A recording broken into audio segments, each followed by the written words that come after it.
Hello everyone, welcome to today's live stream. I'm CGTN's reporter Guo Tianqi. As you can see, we're here at a museum. This is the China's National Museum of Classic Books, and today I'm going to take you to explore a very special exhibition. It's about the Academy in Ancient Times China.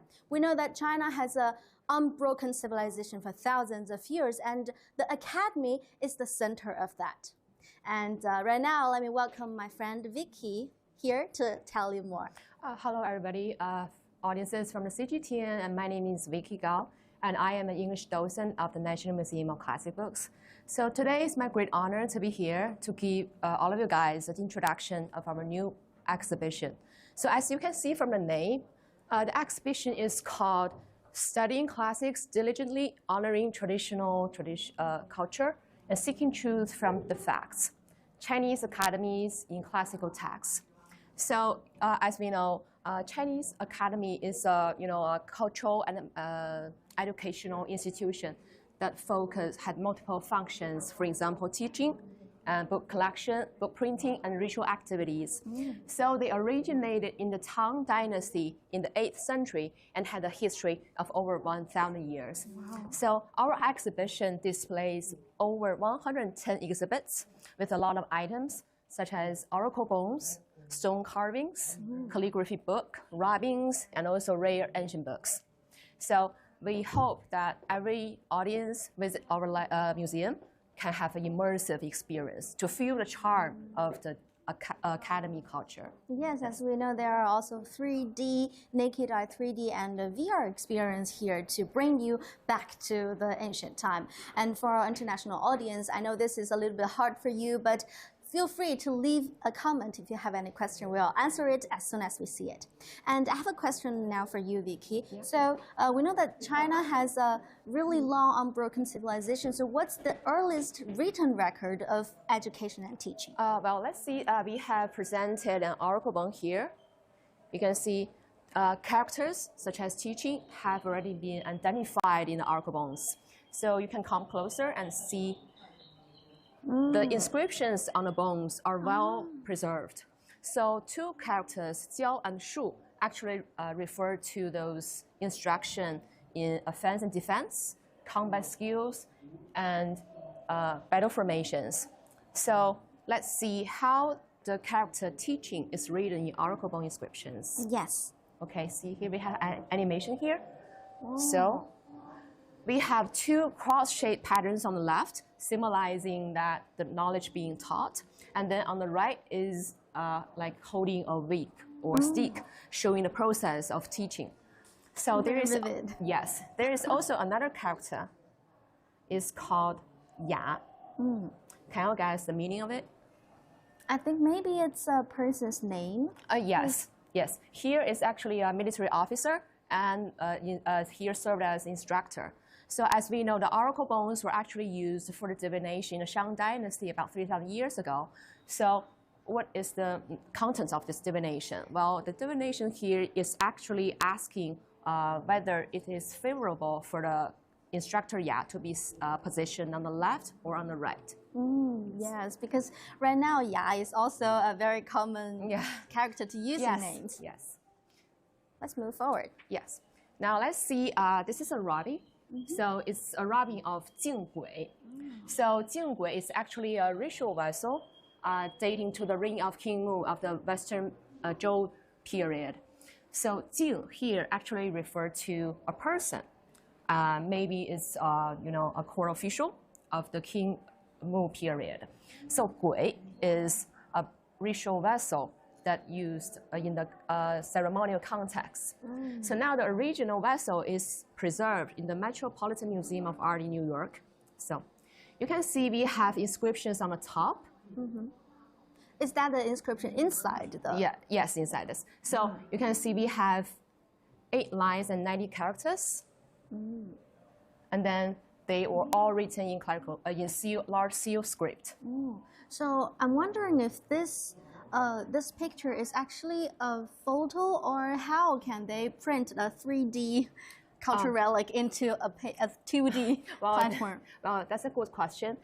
This actually belongs to a technique, special rubbing techniques called full form rubbing, and it also can be called as three-dimensional rubbing. So it needs a rubbing technician to be familiar with techniques such as painting, sketching, mounting and rubbing, and paper cutting to transfer those original appearance of the object onto the flat rubbing paper. So in simple words, so this kind of techniques can reproduce the vessel's either the size, shape, or even the decorative patterns of the original object. Wow. So now let's talk about the inscription here, the contents of the inscription. Yes, actually, it's the king asked the Jing to oversee the instruction and the training of archery. Have you know about archery? It's one of the 6 rites in ancient China. Yes.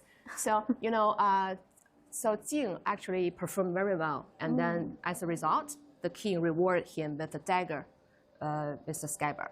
So that can show the aristocratic and official education in ancient China. Yeah, that's the script from about more than 2,000 years ago. Yes. So here, before the spring and autumn era, the education learning were controlled entirely by the government. So starting from the spring and autumn era, because the feudal lords were fighting with each other, so the society was in chaos. So under these circumstances, Confucian founded, Confucianism, and also founded private school. So advocated education for all people. So that means he taught students without discrimination. Yes. So there's a saying that he taught about 3,000 students, and then later 72 of them become renowned scholars for their virtue and wisdom. Yeah, so I think that's the reason why Confucius is nowadays still worshipped by all the teachers and the students. Yes. Let's move forward. So in ancient times, written things down it's not really easy to preserve. So how does those ancient peoples to preserve their ancestors' doctrines? Yes, there's another type form for the preserving text is by stone classics. So, in the Han Dynasty, an officer Dong Zhongshu suggested that we should ban 100 scrolls of thoughts and venerate Confucianism. So at that time, Confucian study or Confucian learning is the official learning throughout the whole country. And so many people see this as a core basis for selecting talents. So, but there is a problem because due to the long-term reliance on the handwritten copies, there are many errors either in the pronunciation or some other contents. So their officer called Cai Yong requested that to the imperial court to collate those Confucian classics and carved them into stones. So it took 8 years, and finally 46 stone seals were finished. And then after completion, they were erected in front of the Imperial Academy, and then a lot of people went there and see, either to see it or make copies. So this has actually caused a sensation in Luoyang and throughout the empire, extended for a long period of time. So I think I can still tell the Chinese characters in that carving. Is that 不知? Yes, it's 不知, means not knowing. Actually, these 2 words came from the Confucius Analects. So the Analects is actually a collection of sayings and dialogues between Confucius and his disciples, and later compiled by Confucius students and later followers. So in the original context, 不知 actually means others lack understanding of themselves, such as morality, knowledge, and etc. Yes. 人不知而不愠 is that Yeah, it's come from this. Yes. Which means if other people don't know you, you don't feel resent. And that is a man, that is a person with virtue. Is that right? Yes, yes. It's a very famous doctrine. Okay. You'll see a very special exhibit here. You can see it's a scroll. So it's actually the Dunhuang manuscript. So the scroll is a collection of model answers for policy questions. So policy questions are kind of,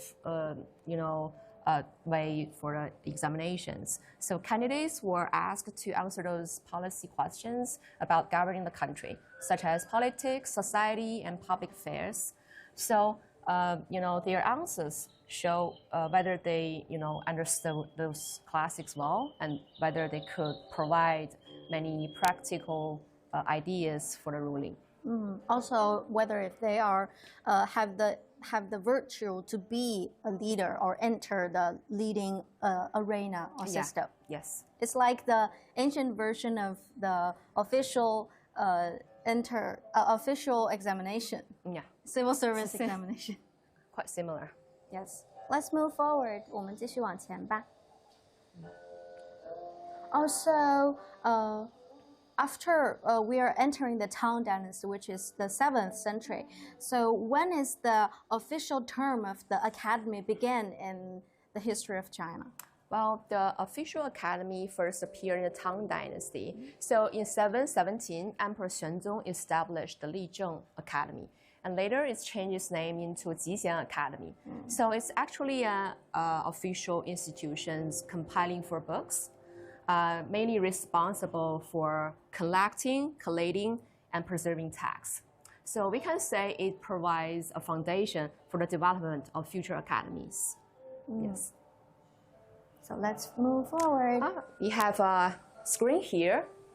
We have 4 scenes to show the academies, either the environment and also the representative figures. For example, here we can see those academies are often located in the suburbs or in the mountains. Yes, I think it's easier for the scholars to, to concentrate. Yeah, yes. And to reflect themselves. Yes. So this is about Cheng Yi and Cheng Hao, two brothers, gave lectures at the Songyang Academy. And these two, people are very famous for their philosophy. And then we have other academy as well. So you can see we have this is Lianghu Academy. So many, scholars such as Zhu Xi, Lu Jiuyuan, once had a debate, a discussion in this academy. It's a kind of, activities of the academy. And here I think you may be familiar with this scholar. Yes. Yes, it's Confucius. Well, there's a saying Confucius once taught, in front of the apricot tree.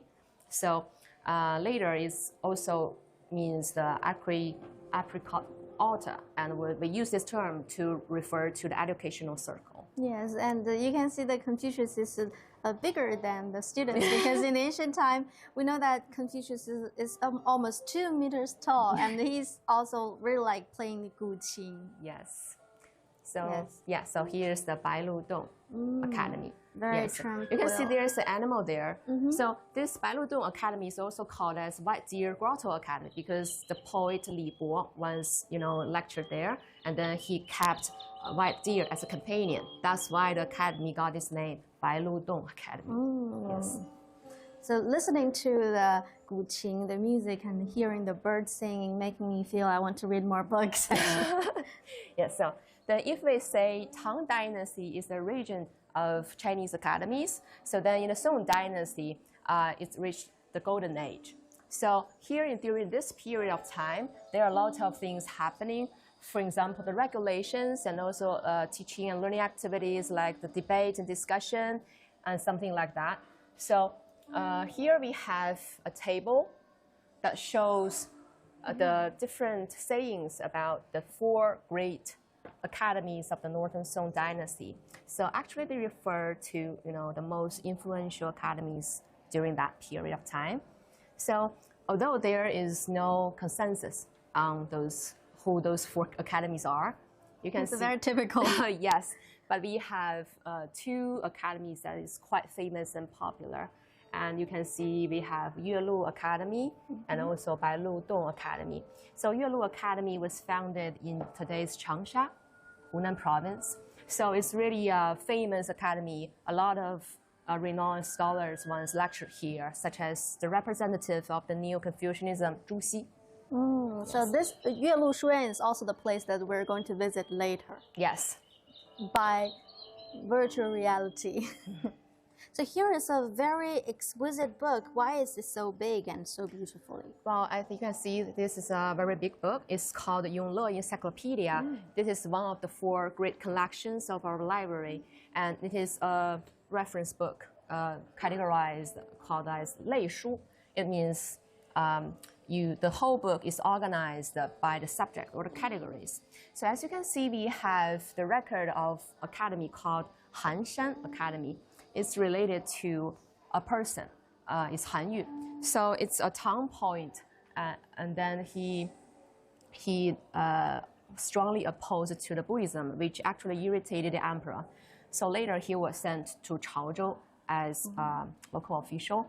But there, local people loved him so much because he, emphasized and valued moral education and implemented a lot of good policies. So the local people, in order to commemorate him, renamed a mountain in the suburb, Han Mountain, and then built a lot of temple to honor him. So later, the whole site was transformed as a Hanshan Academy. Yes, that's the history of this academy.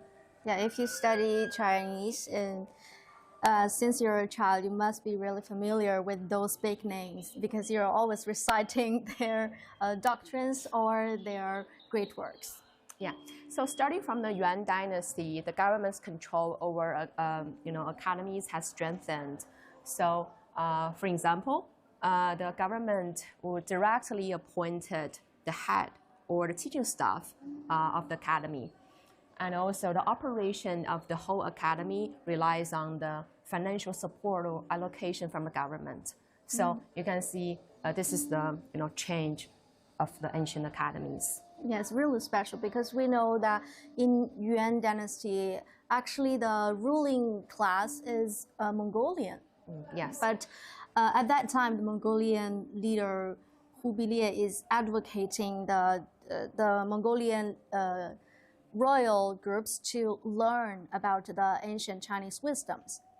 And that's why they can endure their ruling in central China for almost 100 years.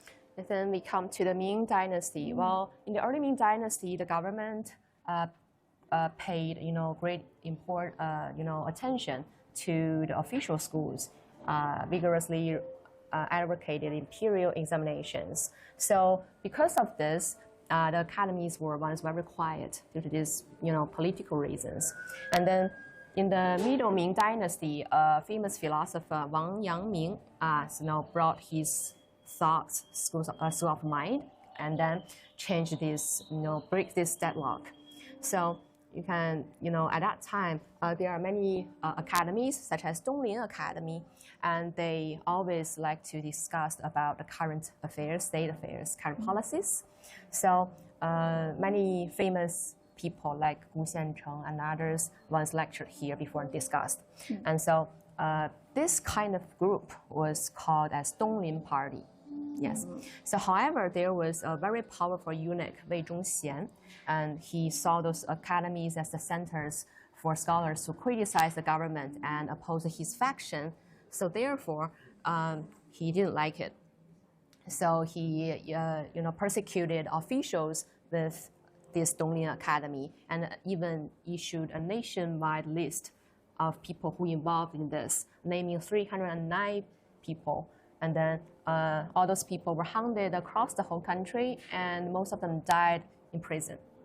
Wow, so is that the name of those party members? Or? Yes, this book is actually written by Wang Shaohui to flatter Wei Zhongxian. By imitating the writing method, like the 110 heroes in the Chinese novel, The Water Margin, he actually, you can see those person's name. From the right page, starting from the line 4, it records 天伤星五行者.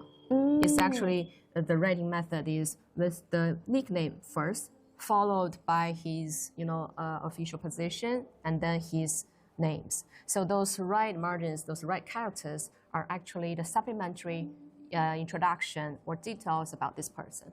Wow. Yes, and then, in the end, the Wei Zhongxian dismissed all the people on this. Yes. Also because of the Wang Yangming's school is so powerful that can bring together people. Yes. So earlier we visited a lot of very famous ancient academies are all located in the southern part of China. So are there any other famous academies in the north part of China? Well, I think yes. You can see we have a picture of the Shoushan Academy, and this is now located in the Xuanwumen area of Xicheng District, Beijing. Yeah, this looks so familiar. Yes, it was founded in 1622, and at that time, a lot of famous, renowned scholars gathered here. Gave lectures about Neo-Confucianism, criticizing the eunuch faction, and discussing about public affairs. So there is a saying that we have Donglin in the south, Shoushan in the north. That's actually show this reputation. Yes, and then because Wei Zhongxian didn't like the academies because they oppose their faction, so he commanded that those academies to be shut down or torn down. So unfortunately, Shoushan Academy was the first target. So later, the academy was converted into Western Calendar Bureau and then was incorporated in the South Cathedral, as we can see nowadays. Yes. No wonder, it looks like a cathedral. Yes. So as I said, starting from the Yuan dynasty, the government's control over academies strengthened. So in the Qing dynasty, this phenomena also continued. So although there are a lot of academies, built in this period of time, it's gradually lost its individuality and the temperament of the Tang and Song dynasty. Yes. Longing for reformation. Yes. So you can see we have a Lianchi Academy picture. It's very beautiful. Well, it's a very famous academy in the Qing dynasty, because a lot of lotus flowers were built in the courtyard. So that's why it's got this name, Lianchi Academy. So it's very famous because at that time, it's introduced a lot of new Western learning subjects. So you can see it's very different from the traditional old academies. It's even, have some Western and Eastern language schools, and also enrolled foreign international students, and also, hire those foreign faculty. Very even different. In those very difficult times, Academy is still standing in the front to absorb some essence from the West. So I saw this red handwriting here. What's that? It looks very special. Well, this exhibit is a memorial to the court. It's actually because the financial support of the academy most of them come from the government. However, in the Qianlong period, it lacked money. So how did they do? They have to submitted this memorial to the emperor and saying that the gaohuo is insufficient. So what is gaohuo? It's actually those oil for the lamps that the students studying at night. You can, regard it as scholarships or stipends nowadays. Yes. So those red parts is actually the emperor's reply. It records that further discussion is needed. So even in Qing dynasty, we think that the moral education is still carried on because we know that the lotus or bamboos are the symbol of public spirit of the students here, because they say themselves as the purest spirit. They are striving to preserve their purest spirit, even they're not in a very good position in any status. So we know that there are a lot of famous academies all around the whole country. So in the ancient time, is this very matured education system have other branches abroad? Yes. Well, the overseas spread of Chinese academies starting from the Ming Dynasty, and it has greatest impact on the Korea Peninsula. And so at that time, a lot of academies were set up to teach Neo-Confucianism and honor Zhuxi. And in Edo period Japan, there with the spread of Neo-Confucianism and Wang Yangming's ideas. So there are also many different kinds of academies in Japan as well. So, those academies were even carried abroad by overseas Chinese and foreign missionaries to places such as Indonesia, Singapore, Italy, and the United States. So this actually, become the bridge to connect China with the world, to spread our excellent Chinese culture. Yes, is this the textbook in Japan? In Korean, in Japan, but it's actually the author is not Japanese. Yes, of course, but it's the textbook. I think it's in Japan. Yes. So cool. That's the influence of ancient Confucianism. So greater Asia. So after the Opium War, some forward-thinking people started to, think that the traditional academies are out of touch with the modern times. So they hope to do something to do a reformation. So they may, some of them still want to find answers in those Confucian classics, and some other people, carried those ideas from Western education, introducing new subjects like modern science, astronomy, mathematics, and so on. So later, when China's defeat in the First Sino-Japanese War, and then those reformers pushed to do something to change, and then they got failure many times, and then after multiple attempts, and as the Renyin system and Guimao system were introduced, it's a kind of educational system, and then finally, the education system was divided into primary education, secondary education, higher education. And besides, in the 1905, the abolition of imperial examinations, and then this actually means that it succeeded in transforming those old academies into modern school. Yes, but it's not always something bad, because we know such as Zheng Guofan and Zhang Zhidong, who were striving to establish some Western and Chinese academies in the early 20th century. The academies are now evolved into modern universities right now. Yes. So let's move forward. 我们继续向前看吧. So now here we come to the unit 2. And in this part, we are mainly talk about the undertakings, or we can say the functions of the academies. So first we can see is the sacrificial rituals. So as early as the Western Zhou period, students took part in rituals, in the schools or while studying. So from the Song Dynasty, the academies offered rituals part of school life. So you can see we have two main, rituals. It's 试殿 and the 试菜.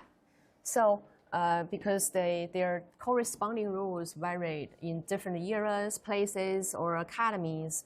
So as for 试殿 ceremony, people often use livestock, wine, vegetables, fruits as a sacrifice. So before the ceremony, it's interesting that they have to fast and take bath. Yes. So for the 试菜 ceremony, it's much simpler. It means people often use vegetables for the sacrifice.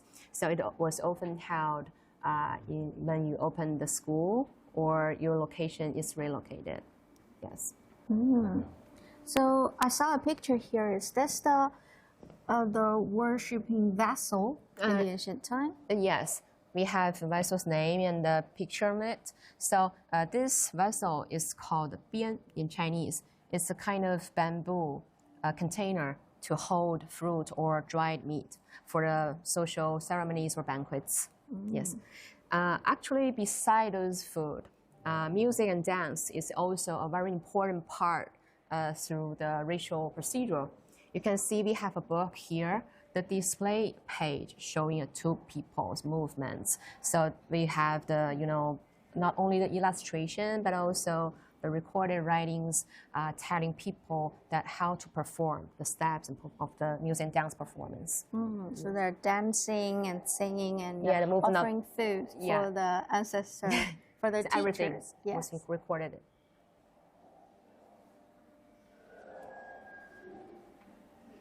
So, what's the token, or what exactly the honorable things that the students in the academy are worshiping?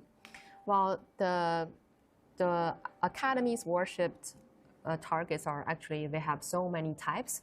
For example, like the sages, like Confucius, Mencius, and also other people. For example, the founder of the academy, outstanding, the head of the academy, and also some famous scholars and respected local officials, and even deities, even the god. So here we have a book recorded about the Kuixing, the deity's name. So what is Kuixing? Have you ever heard about it? Yeah, I do actually, because, you know, as a student in China, we all worship Kuixing because he's known as the god or the deity of examination. If you want to have a good results, you need to do good things, say good things. Worship him. Yes. Kuixing, and the deity looks very different from other deities, because we can show you a picture here actually. Yeah, we can show you a picture. You can see it has blue face and then red hair. You can see in his one hand he is holding a bucket, or we can see an ink fountain, and in the other hand is holding here. In the other hand is holding a writing brush. It's actually symbolizing that he is memorizing those people's names that who can pass exams. So actually, after the imperial exam was set up, many academies worship the Kuixing because, everybody wants to got fortune in the exams. Yeah, 独占鳌头, and here I think it's Ao himself. Ao is actually, you can see it as, mythical legends animal in ancient China. You can see maybe a giant turtle, and also there are different, description of this kind of animal. Yes, and Kuixing is standing on the head of the Ao, means you're winning the first prize in the examination, in any kind of examination. So let's move forward. So now, next we are going to talk about another function of the academies. It's about book collection. So the book collection of the academy actually comes from the following 4 parts: imperial gifts, local donations, self-purchased books, and self-purchased, not self-published books. So when we talk about book printing, one edition may be quite famous. That is the Song Dynasty edition. So do you know the reason?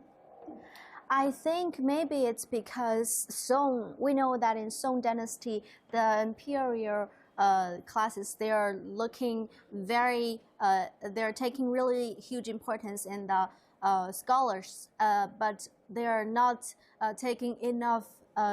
They're not taking enough notice to the military. So we can see that in Song Dynasty, the scholars and the economy are really prosperous, but they have a lot of military failure during that time.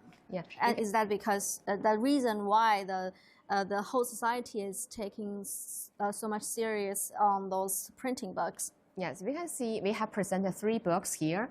You can take closer of this one. It's Book of Han. You can see it has, the paper and the ink is of great quality. Yeah, it still looks so dark. And yeah, vivid. you can see the characters are big and clear. This is actually the characteristics of the books from the Song Dynasty edition. So there is a saying that 1 page of the Song edition is worth an ounce of gold. So that can show everybody that how precious and valuable the books from the Song edition are. Yes, this book is actually 800 years old. Yes, it's very precious. Yes. So in the Yuan Dynasty, there are also many representative academies that has many good, printing books. For example, here we have presented one, 文献通考, printed by the Westlake Academy. Yeah, this looks very special. It's bigger and it's clearer than others, and it have huge margins. Why is that? Yeah, the huge margin. It's actually we have to talk about a book binding. That's why that's the answer of your question. And the binding is called 蝴蝶装 in Chinese. In English, it's called butterfly binding. So I have an example. Yeah, if we can show you an example, you can see it's based on a single side printing page, and then you fold the page with characters inside and align the center seam, and then you put all those pages one by one and glue and fix them with the paste onto the back book cover. And then finally they were cut and then bound into a book. So that's why we call it 蝴蝶装, because when you open the page, it's like the wings of the butterfly. So it's very vivid, yes. So there's also another characteristics, because you can lay those books entirely like this. So that's one very special characteristics of this binding. So it's very suitable for large and continuous images to show the people, and as well as some design works that needs full presentation. Yes, and it looks like the modern books to me. Okay. Very cute and exquisite. So let's move forward. Well, then we come to the Ming Dynasty. At that time, the feudal princes also established a lot of academies across different regions. So, because they also participated in printing books. So, what are the unique of this? Because they have enough money. So during this period of time, they have produced and printed a lot of large number of books with good edition. Let's see one exhibit here. It's called Inner Construction of Empress Ren Xiao here.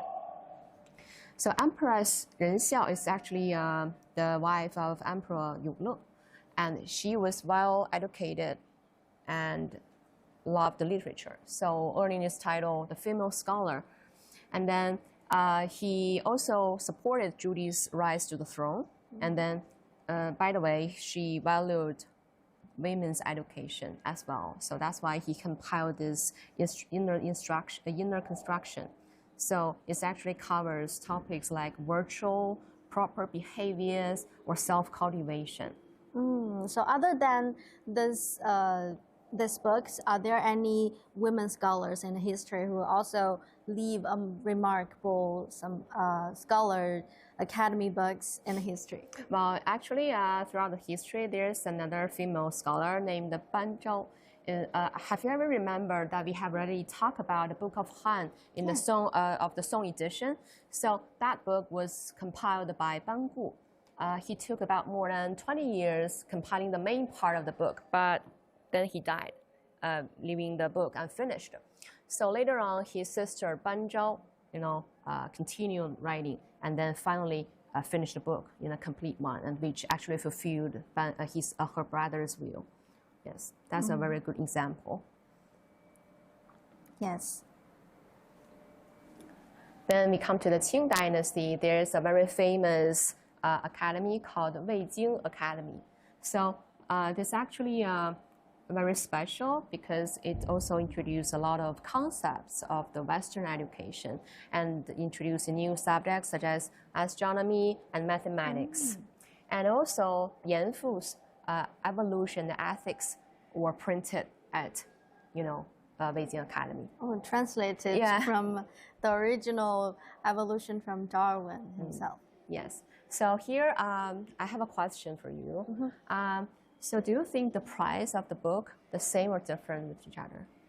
I think if the book is printed and released by an academy, then the price should be the same because they are running by scholars, and scholars are they are virtual people. They have to do more things to educate people, right? Yes, you are clever.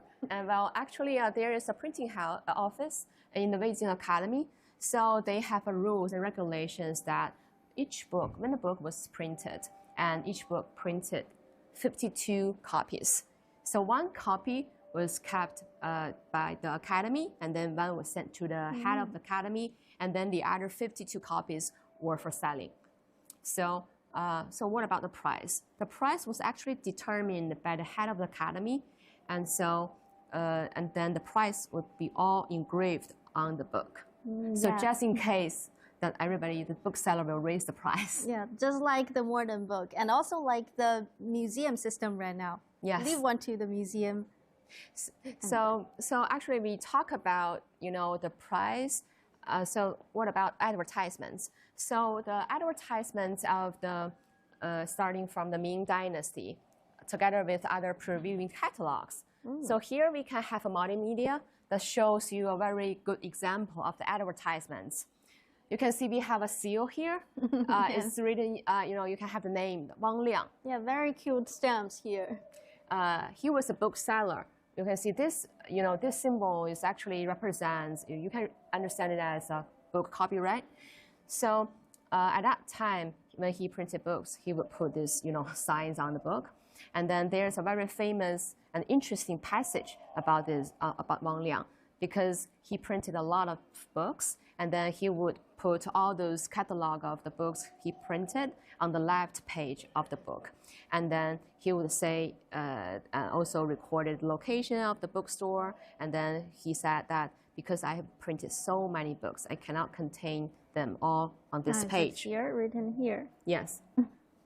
So everybody who are interested, you can come and have a look in person.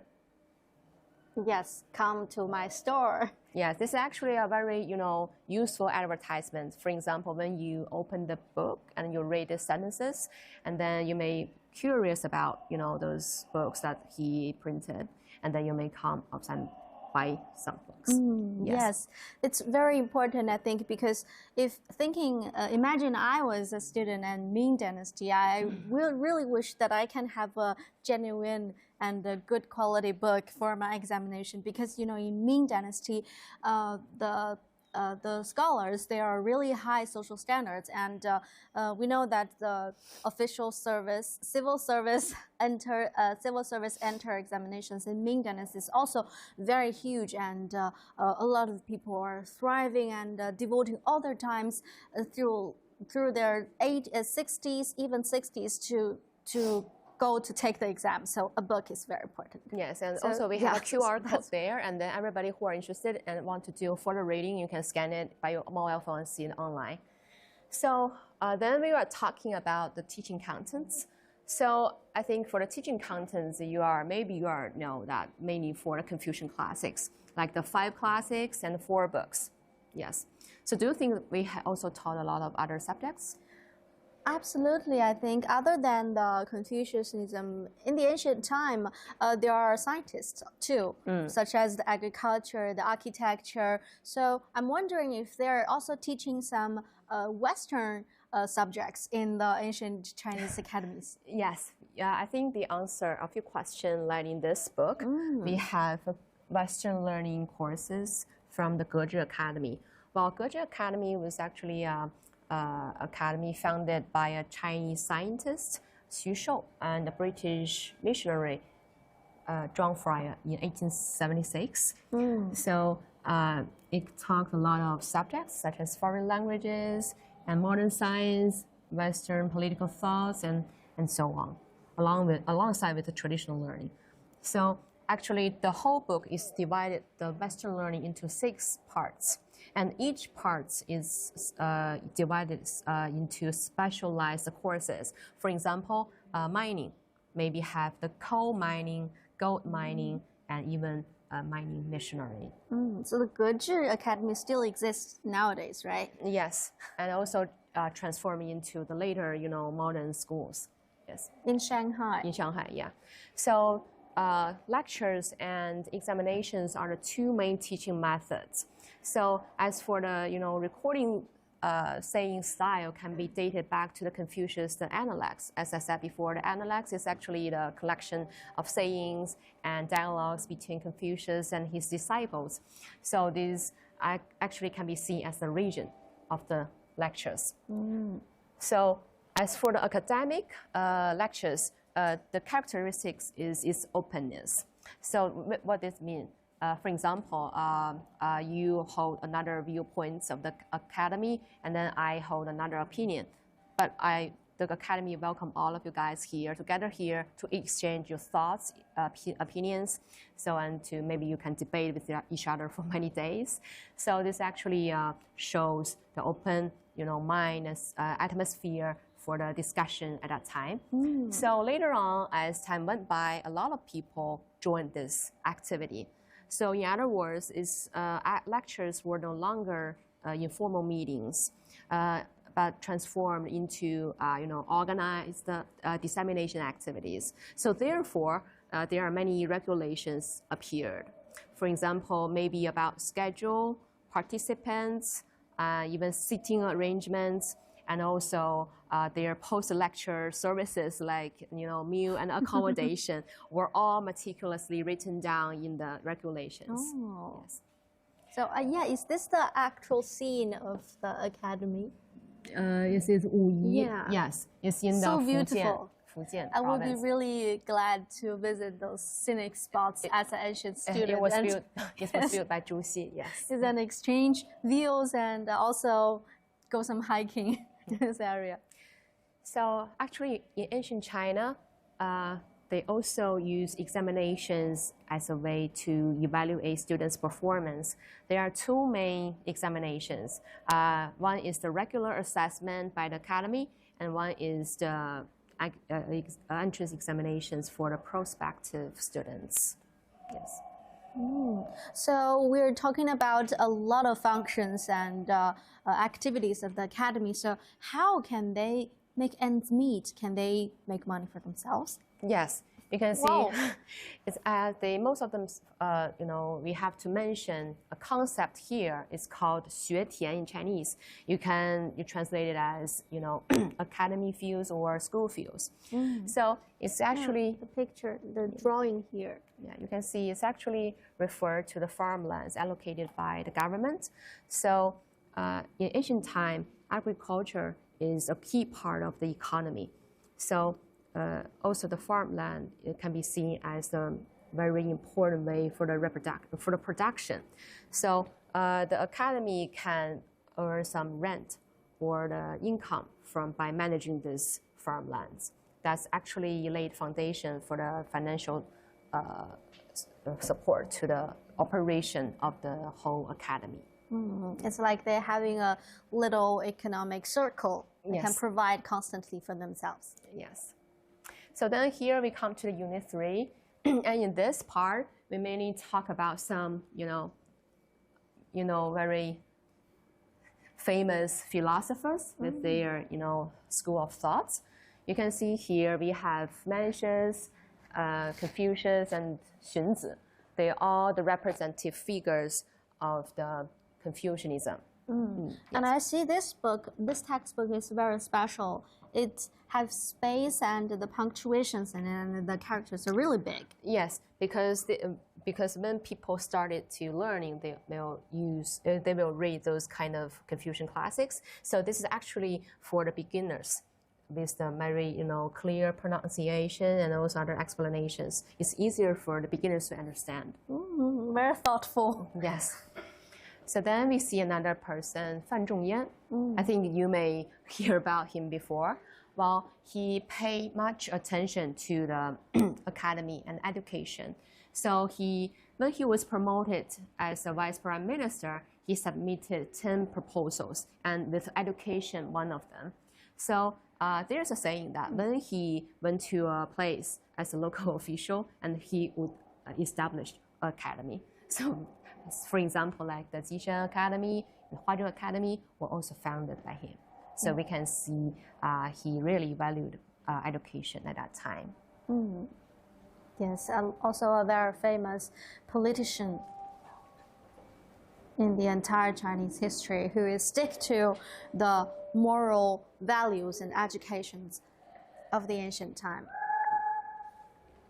So here we see another person, and his name is Zhang Zai. I think it's different from the previous philosophers that maybe pay attention on the theory. It paid about the practical learning. Yes. So there is a very famous saying, as you can see on the board, 为天地立心，为生民立命，为往圣继绝学，为万世开太平. That's really famous, and I think it says to make peace for the generations to come. Yes. And to continue the teaching the doctrines of the past sages. Yes. And then we come to two people, Cheng Yi and Cheng Hao. Have you remembered that we have saw these two brothers on the LED screen? And then they are very quite famous. And because they are very, are famous for their knowledge in the, knowledge and profound learning. And so many people want to visit him and regarding him as their teachers. So there's a picture showing on the board. It's called 城门立雪. It actually shows a picture that Yang Shi and his friend Liu Zuo visited Cheng Yi. And then one day they saw that their teacher is meditating. So they don't want to disturb their teacher. And then they just stand it outside. And then, but there is a snow coming down from the sky. And then they didn't disturb their teachers and waited until he woke up. And then the teacher was very, surprised, and then regarded them as their students and taught them a lot of knowledge. Yeah, that's when Cheng opens the door, the two snowmen standing there, they're really moved. And I think that's the story to tell the later learners to worship and to respect their teachers, and also to remember themselves constantly for their longing to learning new things, to longing for the truth. Yes, have you remembered that one activity of the academy is about, the lectures or debates? So here we can see Zhang Shi. Well, there Zhu Xi was debate with him. That person. Yeah, Zhang Shi here. So at Yuelu Academy. So their debate 3 days and 3 nights. So it's a very, very important discussion of the academic thought exchange during the history of the China. Yes, I think the ancient academy is all about philosophy reflections. It's actually debating is from the very beginning of the academy. It's a learning method, and it's also a way to exchange, express, and evolve. Yes. So here we can see a person, Wang Shouren. It's actually Wang Yangming. Have you remember we talked about him before? We have a picture here. It's the cave Yangming. So when he was the cave in Guizhou province in the southwest China. When he was demoted to a cave in Guizhou, he stayed there for many days, and then one day suddenly he got enlightenment. And so he elaborated on the school of mind and then created his own style. It's called School of Wang School. Yes, that means you cannot get things from the eternal things. You can just all of those words you can come from your own hearts. Yes. I think that's a kind of liberation for the students at that time, because we know the Confucianism in Ming Dynasty is a kind of restricting itself as in following all the doctrines, but not giving them a slight kind of freedom. Here we have Guo Tianqi. Unlike Wang Yangming, Guo Tianqi actually think learning should be more practical. You have to put what you learn into the real world. So that's the difference between him and Wang Yangming. So let's move forward to the Qing Dynasty, the contemporary history. So in modern China, with the internal troubles and foreign threats created a dire situation faced with strong Western impact. Political and national crisis gradually turned into a cultural crisis. So Confucianism faced the major challenges. Local officials of the Westernization school played an active role, guiding academy reforms with the idea of Chinese learning as the foundation, Western learning for practical use. So I think you have noticed that we have a very, a beautifully written book. It was from Zheng Guofan. And Zheng Guofan was one of the 4 famous officials of the late Qing. When he was a teenager, he went to study at Yuelu Academy. So this handwritten work is an important source for understanding his life and also reflects his skills in calligraphy. Yes. You can see it's very, very well written. Yes, actually, I think that Zheng Guofan is a very capable person. He have all the possibilities to embrace the new culture to evolve into the next step in the society. But he considered himself as the last person to pay loyalty to the Qing dynasty because it is the Qing dynasty that gave him everything. So he told other people that he don't have other choice but to die for the Qing dynasty. Yeah. Let's see another person, Zhang Zhidong.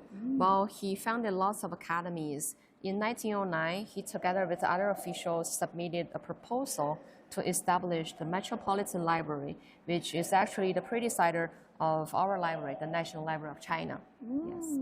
Actually, I also have some connection with Zhang Zhidong because actually I finished my university in Wuhan, the capital of Hubei province. So a lot of universities in Wuhan are founded by Zhang Zhidong, and they're evolved from certain academies such as engineering, agriculture, and so on.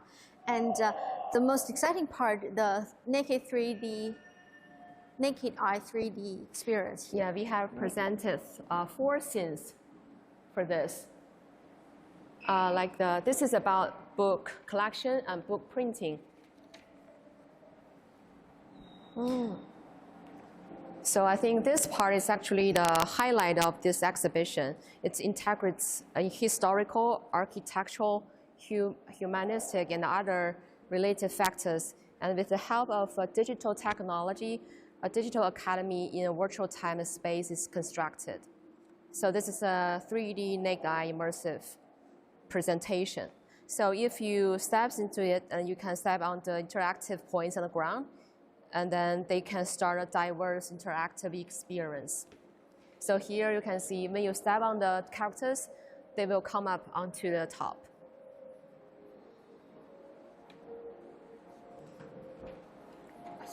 Yes, showcasing, I think they are carving the characters.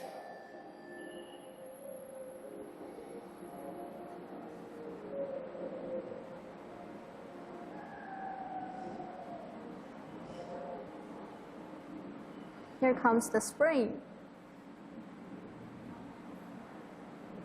You can stand. Stand here? Yes. It's actually interact. So this is about morning reading. Yes. It's also one of the activities that may be taken in the academy. It's the first thing you should do as a student. Yeah, there are many students there. You can see they have some children, some adults.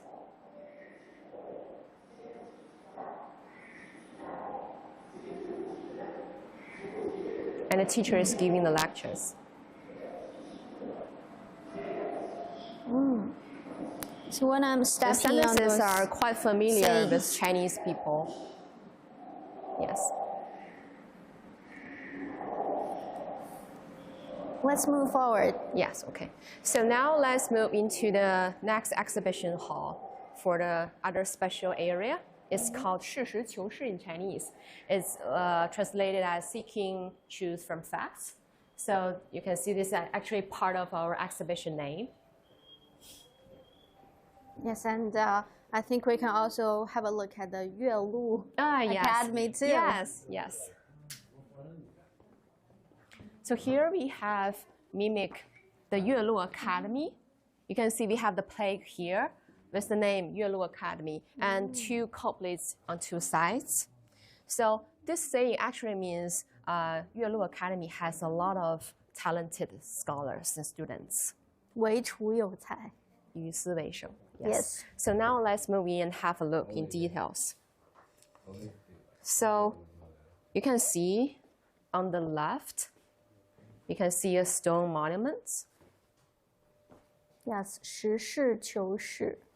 Yes, this is the plaque. And also we have, in the front is the very big stone monuments. So you have the character 事实求是, seeking truth from facts. So in 1943, Party School of the CPC Central Committee built a new auditorium. The school invited Comrade Mao Zedong to write these 4 characters for the school model. In March 1947, the Central Committee of the Communist Party of China left Yan'an. To prevent the stone carvings from being damaged, the comrades of the Central Party School buried them underground before leaving. So it was not discovered until the 1950th century when local farmers were plowing the land, and is now kept in Yan'an Revolutionary Memorial Hall. Yes. Look at the calligraphies. I think Chairman Mao trained himself as an ancient scholar from childhood, because all those ancient scholars, they pay really huge attention to their writing calligraphies. Yeah. Yes. So actually, the name of the exhibition, 事实求是, appeared in this book, the Book of Han. This name appeared 3 times today. Yes, 2,000 years ago. Yeah, you can see we have 修学好武事实求是. That is actually, we got the name from this book of the exhibition. Yes. Seeking the truth from the ancient wisdom and the fact. Yeah. And so about Yuelu Academy, here we have 办学斋. We have designed this area. That's 办学斋. That is a part of the Yuelu Academy. And so this is actually a VR experience. Audiences can come here and use the machine to see the gates or the buildings of the Yuelu Academy. Oh, let's have a try. And President Mao was, lived here for 3 times. And 事实求是 actually, had very influence on him. Yes, if you see through those goggles, you can see very clearly. Yeah. Yes. Like you are wandering in Yuelu, the academy yourself, and with all with a tour guide talking. Cool. So this is the place where Chairman Mao used to stay? Yes, stayed for 3 times. Yeah, so he got his, some ideas about, revolution and other things from this, inspired from this. Yes. Actually, we know that China had a really hard time. It's the darkest period of time in early 20th centuries. So during that time is the changing time from the contemporary to modern society. Does the ancient academy still train a lot of leaders to leading the people to go through that period? Well, there are still any other representative figures that may be influenced by the academies. For example, like Li Siguang and Huang Xin, they once, studied at Lianghu Academy. So Li Siguang is actually a very famous geologist at that time. So there are still many other people that maybe, because the academy is very, has many good functions of teaching people and cultivating people. So many other talents are coming, influenced by this. Yes, Zheng Guofan is also studied in Yuelu Academy too. And the Yuelu Academy is now a part of Hunan University. And it's also one of the top universities in China, located in Changsha City, the capital city of Hunan. Yeah. So actually, my introduction for the academy today is very small part of the whole, academy knowledge. You can see we have many, books that published here. They are all those famous scholars to do the deep learning about ancient academies, because we have many good thoughts and spirits that may be trained by those academies. So I think everybody who are interested in this academy session can come to our museum and have a look. Yes, very huge collection. And I also want to say that although the academy system is not the major kind of education system nowadays, but those ancient thoughts and wisdom are still engraved in our education system in Chinese, in history, everything you can learn as a child, as a student.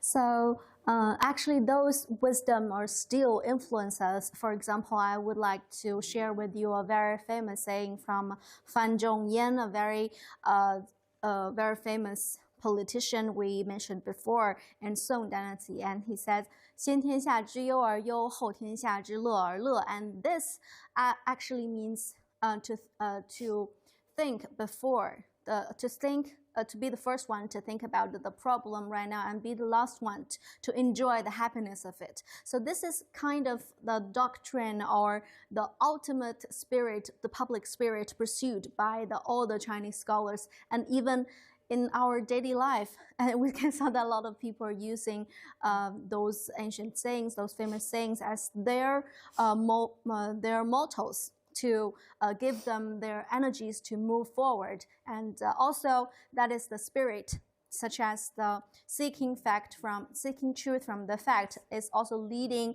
the Chinese people to go through all the infrastructure, to go through all the endeavors, to go through all the obstacles, and to found our modern country today.